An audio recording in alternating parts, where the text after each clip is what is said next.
it's Carrie Rhodes here. Welcome back to my YouTube channel and another card making video. Today I am playing with Scrappy Tales products and making a Slimline Snowglobe shadow box card. This is a 3-part series and this is part 3. If you missed the other parts, 1 and 2, I will have those linked for you in the description box below. Today I am using the Slimline shadow box spinner card to create a shadow box that will have this cute slimline Christmas tree in it, and then I will be using the winter essentials to accent that as well.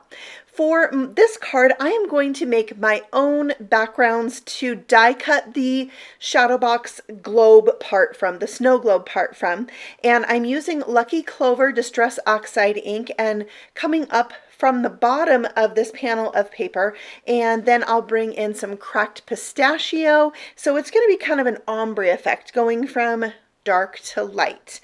Now, if you have not seen any of the other parts in this series, I also made a Slimline Snowglobe spinner card with a nutcracker inside and a Slimline Snowglobe shaker card with a snowman on the inside. So make sure you check those out if you haven't seen them.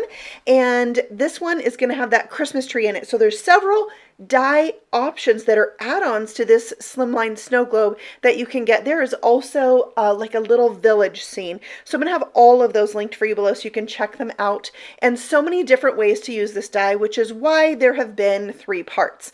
So now that my backgrounds are done and splattered, I am going to die cut that snow globe piece, which is the largest die here, and then a window into this front panel. And then on the second one, I'm going to die cut it without, and that's going to be the back of my card. So there's the 2 pieces, die cut and ready to go. We also need some accordion pieces. This is the side accordion piece. You need a total of 4 for the card I'm making today. This is the top accordion piece. You only need 1, but actually I ended up cutting 2 for another kind of part of my card. So that's what that one looks like.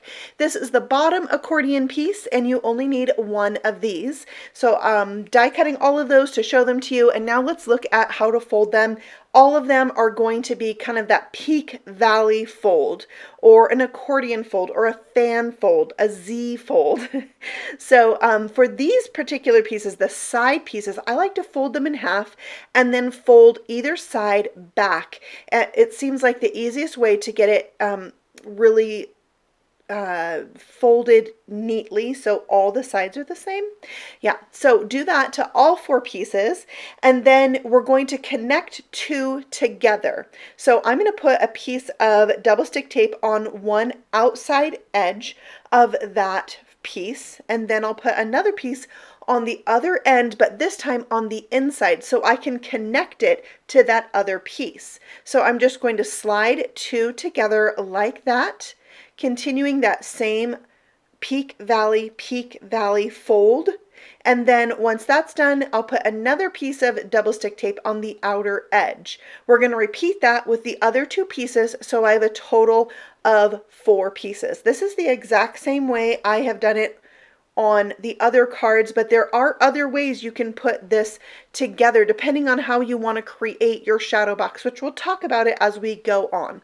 All right, for the top accordion piece, you're going to fold it like an M, and that's the way you want to use it, especially if you're going to put a little spinner dangling from that hole in the top, which I did show you on my previous 2 videos. Okay, for the bottom piece, we're going to fold on these 2 little lines. If you're going to use this top wider piece as the base for your snow globe, it would show in the front.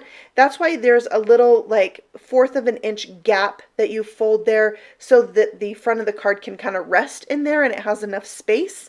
I'm not going to use that in today's card. I'm actually going to trim it off, and it's just totally personal preference how you want your snow globe to look. But again, this one's getting folded accordion style, and I do find that it's really important to get these folded nice and even or the card's not going to lay flat really well. Okay, this is the back of my card. I decided I want that ink blending to be on the back side, and I need something to show on the inside of my card. So I pulled out this piece of pattern paper and I'm going to glue it back to back with my ink blended piece. So that green ombre piece is now the back or outside of my card, and this is the inside. It's what's going to show on the inside. And that made it a little bit more sturdy, which got me thinking, I want that front piece to be a little bit more sturdy as well. So I die cut a second panel, and I'm going to glue those back to back. This one won't be seen, but it just makes the front more sturdy. So I did that. And now let's move on to this super cute Christmas tree, the Slimline Christmas Tree Spinner Add-on. I die cut the more detailed piece from some green cardstock that I'm spritzing with some Tree Lot Distress Mica spray stain. Just a really light misting. It gave it a little bit of texture, a little bit of shine. It's super yummy. I also die cut the presents, all of the pieces from red and all the pieces from white, and then I gave them the opposite color bow, which I paper pieced on top. And there you can also see the deer and snowflakes that I cut from that Winter Essentials die set that I'll use to accent this card. Now for these presents, I decided to color in the little cut lines that create the stripes on the present. For my white presents, I used a red Copic marker, and for my red presents, I ended up using a white colored pencil to add a little color to them. So that really helped them to kind of stand out. Okay, so there are the presents. Next, I wanted to add a little bit of color to the deer themselves. I love that this set has two deer facing each other. That's really awesome. I'm just using a few Copic markers to lay down some color. I already cut these from some oatmeal colored cardstock, which is making the coloring a lot easier and quicker because I'm just going in with the same colors of marker, kind of, you know, that taupey brown color, and adding the color down that way. And it's really easy to do. I kind of left a little edge of the cardstock without any marker on it with my first layer, so the second layer of marker could blend that out. And then there's a bow for these deer, so I die cut that from red and gave each of them a bow. Now back to the tree. Now that it's dry, I'm going to glue it down to that white base, and now you'll see that the white is going to show through. Now you could put any color behind this, and also you can paper piece this. So I die cut the tree from red with all those details, but I'm going to use the pieces that fall out of the tree to paper piece into this one. So I'm going to leave all the ornaments white, but I'm going to add this kind of ribbon that wraps around the tree in red. So just some tweezers and some glue, and then you can inlay them onto that tree, and it looks so awesome. I love doing paper piecing like this with inlaid dies. It just has a really cool look. Next, let's add the little pot to the bottom of the tree. It comes with this set. So I put a little of the glue there on the trunk, and then I kind of nestled that pot, which you can see I colored the top of the pot to give it a little definition. Next, I have these stars in my stash, the shooting sparkle stars from Trinity Stamps. They fit this star at the top of the tree perfectly. So I grabbed out this really bright yellow, and when it goes on top of the green, it has a really cool gold look. I love it on the top of this tree. So pretty. Okay, so now I kind of laid the tree where I wanted it to go, and I'm adding just a scrap of paper that I cut myself with scissors. It's not perfect, but that's okay because most of it's not going to show. This is a shadow box, and I have a lot of fun things to add to this scene. So I'm going to add the tree so it looks like it's sitting on top of that little snowbank there. But first, I added a little bit of a really thick cardstock to the back of my tree. I wanted it to have a little bit of lift off of the background without foam squares. So this is like the next best thing, and it helps me use up my scraps of my super thick cardstock. So I like it. There it is. I just laid it down really gently, brought in my frame so I could make sure the tree was where I wanted it to be in that window before really pressing it down. Now here you can see I'm cutting off that front panel of my bottom accordion piece. I'm not going to use it for this card. I did use it in my snowman card, so if you want to see, you know, the difference, you totally can do that in my snow globe shaker card episode. That was part 2. Okay, I'm adding double stick tape to both outer pieces of this accordion, and I'm going to stick the first piece down, this first side down, onto my background, which is this panel with the tree. And I did use liquid glue. That gives me a little bit of wiggle time to scoot it around where I want it. And then on the front, I will add my window piece. So again, I'm going to use the liquid glue on top of that double stick tape so I can move it if I need to, which I did. So I was really happy that that was there. But you want to make sure when this is pressed down that it lines up with the base of the card. So I had it a little crooked, so I just readjusted it. Because I had that liquid glue, I could do that, and then it laid much more evenly with the back piece. Okay, next we'll add that top accordion piece. Remember, I already put the double stick tape on the outer edges, and then I'll add my liquid glue, you know, in case I have to move it. So that'll go at the top where that notch is. And the hole in the middle of this accordion piece is where you would hang a spinner. You could put the tree dangling from that hole just by putting a piece of twine between the two layers of the tree. And you could put a second tree on the back and it would spin around. It's super cool to make a spinner card, and I did that in part 1.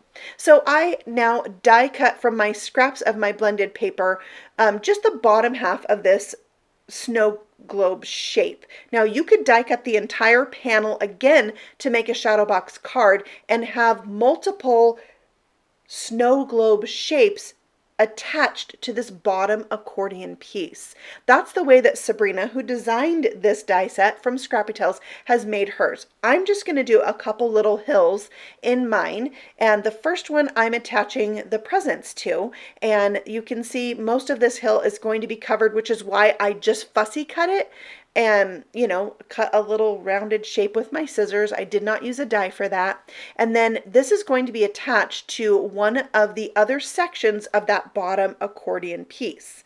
So I have my liquid glue so I can move it if I need to, and it's going in the next valley after the tree. So you can kind of see it here, and as I go I'll show it a few more times. And then in front of that I'm going to add another hill that's a little bit shorter than the previous one, and that is where I'm going to stick one of my deer. So once that's lined up, I'm adding a little glue to the back of my deer's feet. Now this deer is very intricate, so if he's going to be standing up like this, it's really a good idea to add a second die cut behind that to make it more sturdy, which I end up doing after the fact, but I recommend doing it first. Just like I kind of did with the front of the card, it just makes it more sturdy. All right, so now we're going to add another layer to our shadow box by sticking these snowflakes to some window sheet pieces, just little strips about 1/4 of an inch wide. I glued that in place, and then you can see I've got some double stick tape at the other end and the glue for wiggle purposes, and then they're going to be suspended from the top of this frame, and that's really going to help give it that look of free falling snow. I'm going to do that also with this smallest snowflake. It's so cute. And then on my third snowflake, I'm actually going to adhere that to the side of my card.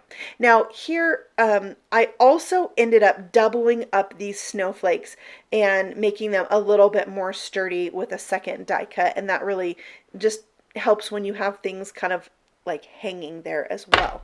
All right, so here's where I added that second die cut behind the deer, just to give it some stability. Okay, so this is the top accordion piece.